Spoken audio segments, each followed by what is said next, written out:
22 से 28 मार्च के मध्य ये युद्ध जो है कहीं ना कहीं बहुत अपने डाउन स्तर पर या समाप्ति की घोषणा के स्तर पर जाएगा।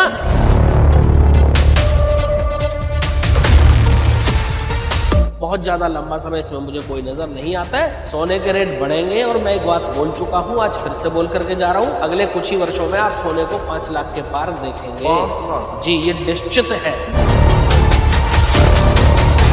और मैं दावे के साथ ये कहता हूं कि मेरी हर प्रोडिक्शन 95% प्लस प्रोडिक्शंस मेरी एक 100% सत्यता की कसौटी पर खरी उतरती है और उतनी है। जो लोग कह रहे हैं ना बैंकिंग सिस्टम बंद हो जाएगा, अर्थव्यवस्था क्रैश हो जाएगी, पैसे बैंक से निकाल लो, तो क्या करने का प्रयास कर रहे हो? देश की अर्थव्यवस्था को अस्थिर करने का प्रयास कर रहे हो। जो लोग ऐसी गणनाएं करते हैं उनसे कहता हूं स्पष्ट रूप से, अगर ये नहीं होता है तो आइए और पब्लिक के सामने माफी, अगर हिम्मत है। लेकिन नहीं है उतनी हिम्मत। उन्होंने सोचा सब चीजें फेवरेबल है, बोल दो इंडिया मैच।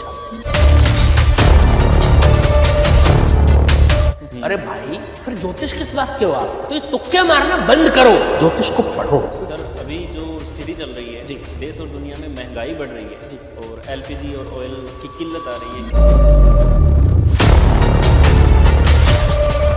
कोई किल्लत नहीं है, आगे भी बनी रही। 2026 से 2030 के बीच में कोई विश्व युद्ध नहीं। वो ज्योतिष ये भी कह रहे हैं 14 देश आपस में लड़ रहे हैं, इससे बड़ा विश्व युद्ध क्या होगा? अरे भाई, पहले विश्व युद्ध की परिभाषा सीखिए। तो तभी तो कहता हूँ पढ़ना लिखना बड़ा जरूरी है। मैंने कहा था कि 2026 भूकंप का साल है, मैं आज भी कह रहा हूँ 2026 में भयंकर प्रलय, भयंकर जनहानि देखने को मिलेगी। योगी जी एक दिन देश के प्रधानमंत्री बनेंगे। ईश्वर की शपथ लेता हूँ कि मैं विधि द्वारा स्थापित भारत के संविधान के प्रति और उन्हीं के नेतृत्व में भारत हिंदू राष्ट्र बनेगा। अच्छा, ये डेफिनेट है।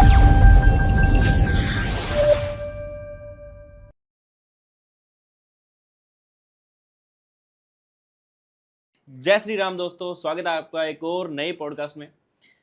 आज हम करने वाले हैं एस्ट्रोलॉजी बेस्ड प्रेडिक्शन का पॉडकास्ट, और हमारे जो स्पेशल गेस्ट हैं अंकित त्यागी सर। सबसे पहले स्वागत है सर आपका। बहुत आभार आपका और सभी दर्शकों को मेरा जय श्री राम। जय श्री राम सर। सर, अभी जो हालात चल रहे हैं, युद्ध की स्थिति चल रही है, एस्ट्रोलॉजी क्या कहती है उसके बारे में? देखिए, ये मैं बहुत पहले से बोलता आ रहा हूँ और कि युद्ध बहुत लंबा चलने वाला नहीं है। दुनिया कह रही है विश्व युद्ध होगा, ये होगा, ऐसी कोई परिस्थिति मुझे ज्योतिष की गणनाओं के हिसाब से कहीं से कहीं तक नजर नहीं आती है। और देखिए, सनातन तो हमेशा शांति का जो है सूत्रधार रहा है। हाँ। और सनातन की प्रवृत्ति ही शांति है। सनातन में शांति को सबसे ज्यादा महत्व दिया गया है। तो मैं तो सनातनी होने के नाते और सनातनी में भी ज्योतिष होने के नाते और ज्योतिष में भी ब्राह्मण कुल में जन्मे होने के नाते मैं तो यही चाहूंगा कि विश्व में अशांति की स्थिति न बने तो बेहतर है। और बाकी मेरी गणनाएं जो इशारा कर रही हैं वो ऐसा इशारा कर रही हैं कि 22 से 28 मार्च के मध्य ये युद्ध जो है कहीं ना कहीं बहुत अपने डाउन स्तर पर या समाप्ति की घोषणा के स्तर पर जाएगा। बहुत ज्यादा लंबा समय इसमें मुझे कोई नजर नहीं आता है। बहुत लंबा चलता हुआ युद्ध मुझे नहीं दिखता है। ये डेफिनेट है। तो बहुत ज्यादा परेशान होने की, घबराने की लोगों को आवश्यकता नहीं है। अभी कुछ लोग कल भी कमेंट कर रहे थे, गुरुजी सोने के रेट गिरते जा रहे हैं भाई। अरे भैया, सोना अप डाउन होना वो पार्ट है, लेकिन आप ये मत समझो। कुछ लोग कह रहे थे जी सोना 1 लाख चला जाएगा, नहीं जाएगा, ये डेफिनेट है। सोने के रेट बढ़ेंगे और मैं एक बात बोल चुका हूं, आज फिर से बोल करके जा रहा हूं, अगले कुछ ही वर्षों में आप सोने को 5 लाख के पार देखेंगे। 5 लाख? जी, ये निश्चित है। इसमें कोई दो मत 1% भी नहीं है। ये सत्य है। ऐसा होते हुए आप देखेंगे, यही होना है, निश्चित है। चांदी को आप बहुत जल्दी 5 लाख पार होते हुए देखेंगे। आप बिल्कुल परेशान ना हो। जिन लोगों ने सोने में इन्वेस्टमेंट किया वो बहुत घबरा रहे हैं, तो घबराने की कोई आवश्यकता बिल्कुल भी नहीं है। और share market sir? Share market, देखिए, मैंने एक गणना करी थी और मैंने एक भविष्यवाणी भी की थी कि 17 फरवरी की सुबह से जो है शेयर मार्केट के गिरने के आसार बनते हैं और 23 फरवरी से 26 मार्च के बीच में शेयर मार्केट क्रैश होगी। लोगों ने 17 फरवरी की सुबह कमेंट करने शुरू कर दिए, नहीं गिरी, नहीं गिरी, प्रोडिक्शन झूठी हो गई। जब भी ज्योतिष में हम कोई गणनाएं करते हैं तो हम वो डेट देते हैं जहां से वो परिदृश्य हमें दिखना शुरू होता है। मुझे 17 फरवरी से वो परिदृश्य दिखना शुरू हो गया था। 23 मार्च की सुबह मार्केट क्रैश हुई, 24 को क्रैश हुई और तब से लेके आज तक लगातार मार्केट क्रैश हुई और गिरी नहीं है, क्रैश हुई है। मैं अभी भी कह रहा हूं, शेयर मार्केट बहुत वॉलेटाइल रहने वाली है इस वर्ष। गुरु जो है वो अत्याचारी हैं और जब जब गुरु राशि परिवर्तन करेंगे तब तब शेयर मार्केट में भारी उछाल और भारी डाउनफॉल देखने को मिलेगा। इसलिए बहुत संभल करके ट्रेडिंग करें। हो सके तो लॉन्ग टर्म ट्रेडिंग करें, उनके लिए खराब नहीं है, लेकिन शॉर्ट टर्म ट्रेडिंग करने वालों के लिए वर्ष अच्छा नहीं है। तो सर अगर प्रेडिक्शन की बात करें, आपकी प्रेडिक्शन काफ़ी सारी सच होती है, एक सवाल ये भी उठता है कि आपके पास ऐसी कौन सी ताकत है जो समय से पहले आपको दिख जाती है? ये ज्योतिष का कार्य होता है भाई। और ज्योतिष, देखिए मैं एक बात बड़ा स्पष्ट कर देता हूं, किसी के पास कोई ताकत नहीं होती। ज्योतिष केवल और केवल गणनाओं का विषय है, ज्योतिष केवल और केवल रिसर्च का विषय है, ज्योतिष केवल और केवल आपकी जो कैलकुलेशंस होती हैं स्टार बेस्ड उनका विषय है। अगर कोई ये कहता है कि मेरे पास कोई शक्ति है, उससे मुझे पता चल जा रहा है, तो वो 100% फेक है। अच्छा। ऐसा कुछ कभी नहीं होता है। कोई कह रहा है मेरे कान में आके कोई कह देता है, कोई कहता है मुझे आशीर्वाद मिला हुआ है, मेरी वाणी हमेशा सत्य होती है, ये सब फ्रॉड बातें हैं। इसका ज्योतिष से कहीं तक कोई संबंध ना था, न है, न होगा। ये निश्चित है। ज्योतिष केवल गणनाओं का विषय है, और जब हम गणनाएं करते हैं तो एक एक गणना करने में महीनों लगता है। ऐसा नहीं है, ये कोई 2 मिनट का 4 मिनट का विषय नहीं है भाई, ठीक है।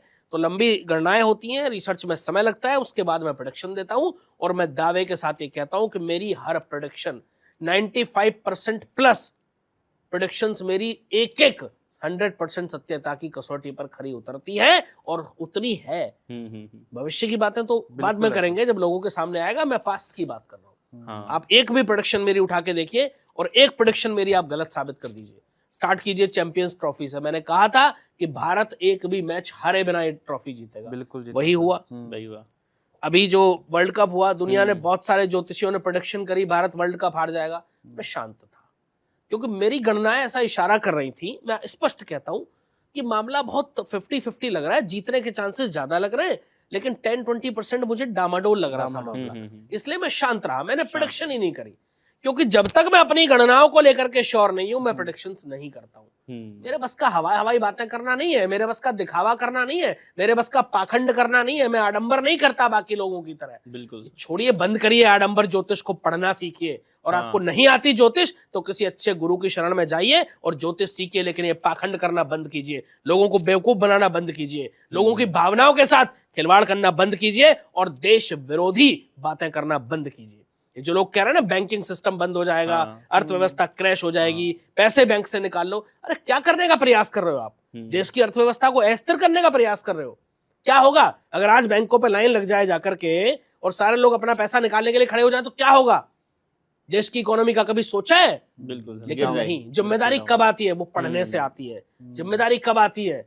जब आप पढ़े हो, लिखे हो, सीखे हो। केवल बातें बनाने से, हवाई बातें करने से, ड्रामे करने से, आडंबर करने से, पाखंड करने से जिम्मेदारी नहीं आती। पढ़िए, पढ़ना लिखना बहुत जरूरी है, एजुकेशन बहुत इंपॉर्टेंट फैक्टर है, तो पढ़िए पहले, और ज्योतिष को समझिए। ज्योतिष है क्या? ज्योतिष आडंबर नहीं है। आपका जो मन में आया बोल दिया, आपने किसी ने बोल दिया मुंह उठा के, अरे भाई कोई कैश वैश निकालने की जरूरत नहीं है। मैं हमेशा से कहता रहा हूं, थोड़ा बहुत कैश अपनी जेब में रखो, बाकी बिल्कुल परेशान होने की आवश्यकता नहीं। वो हमेशा सबको रखना चाहिए। बाकी बैंकों में पैसे पड़े, कोई बैंक फ्रीज नहीं हो रहे, कोई आपका पैसा सरकार नहीं खा जाएगी, ऐसा बिल्कुल कुछ नहीं होने वाला है। ये निश्चित रूप से और बहुत जिम्मेदारी के साथ मैं कहना चाह रहा हूं, जो मेरी गणनाएं इशारा कर रही हैं। और जो लोग ऐसी गणनाएं करते हैं, मैं उनसे कहता हूं स्पष्ट रूप से, अगर ये नहीं होता है तो आइए और पब्लिक के सामने माफी मांगिए, अगर हिम्मत है। लेकिन नहीं है, उतनी हिम्मत नहीं है। कौन दिखाएगा इतनी हिम्मत? बिल्कुल। केवल बातें बनाने से ज्योतिष नहीं है भाई। आप मुझे बताइए ना, आपने किस बेस पे गणनाएं करी हैं, चाहे वो कोई भी हो। कहां से बताएंगे? गणनाएं की हो तब बताएंगे ना। अब 4 आपने चीजें नोट कर ली। क्या? अच्छा, आज तक कोई भी टीम 2 बार वर्ल्ड कप नहीं जीती लगातार। ज्योतिष उसमें कहीं नहीं था कि मैच हारेगा, वर्ल्ड कप हारेगा भारत। अच्छा। दूसरा, अच्छा आज तक कोई होम ग्राउंड पे वर्ल्ड कप नहीं जीता। 2 चीजें फेवरेबल।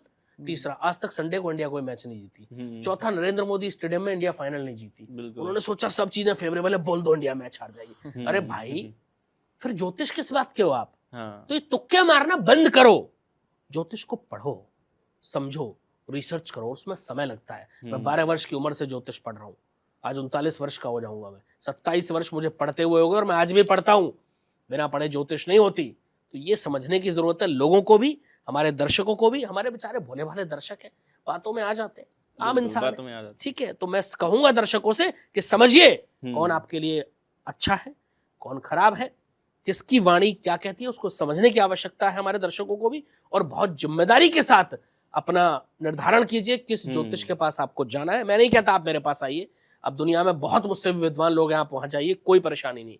लेकिन पहले समझिए कि आपको किसके पास जाना है, किसके पास जाने से आपकी कुंडली का रास्ता खुल सकता है। कुंडली आपके कर्मों का लेखा जोखा है, आपके भाग्य की चाबी है, बिल्कुल आपकी कुंजी है कुंडली। बिल्कुल अब समझ लो किसी मूर्ख आदमी के हाथ में अगर आपने घर का ताला दे दिया खोलने के लिए, जिसको चाबी घुमानी नहीं आती, तो वो खराब ही करेगा, ये चाबी अंदर तोड़ देगा। हाँ। जिसको अकल ही नहीं है, तो समझिए कि आपको कुंडली किसको दिखानी है। ये बहुत आवश्यकता है समझने की हमारे दर्शकों को भी। बिल्कुल सर। किसी के हाथ में अपनी कुंडली मत सौंपिए, क्योंकि एक गलत सलाह आपका जीवन बर्बाद कर सकती है।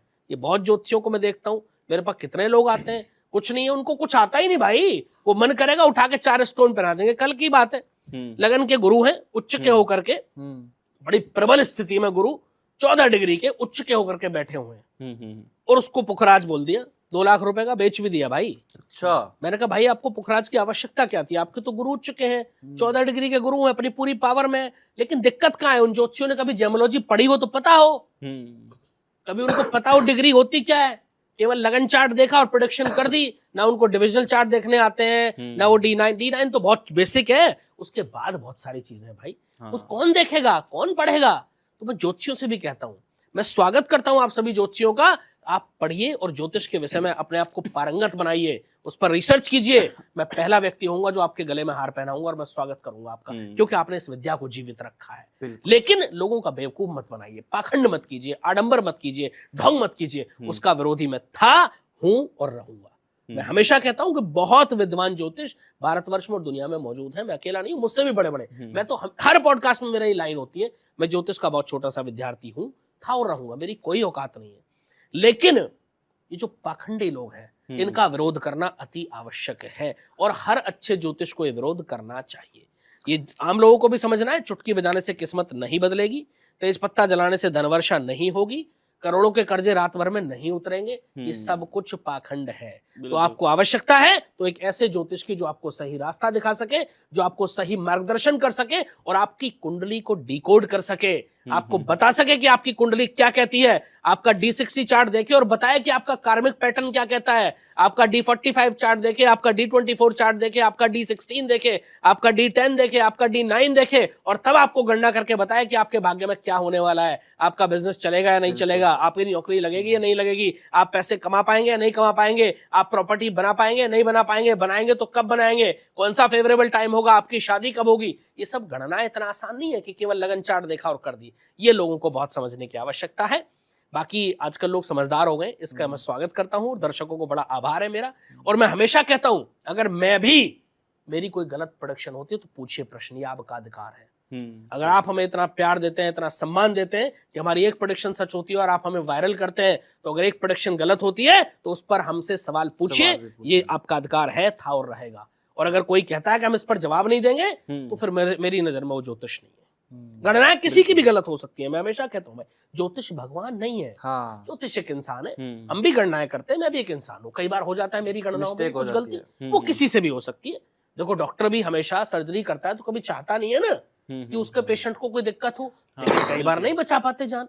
तो वैसे ही होता है, ज्योतिष भी गणनाओं का विषय है, तो ज्योतिष में भी गलती कभी ना कभी हो सकती है। तो उसके लिए हमें क्षमा मांगनी चाहिए, और हमें कहना चाहिए कि हमारी रिसर्च में गलती हुई, हम दोबारा अच्छा प्रयास करेंगे। बिल्कुल।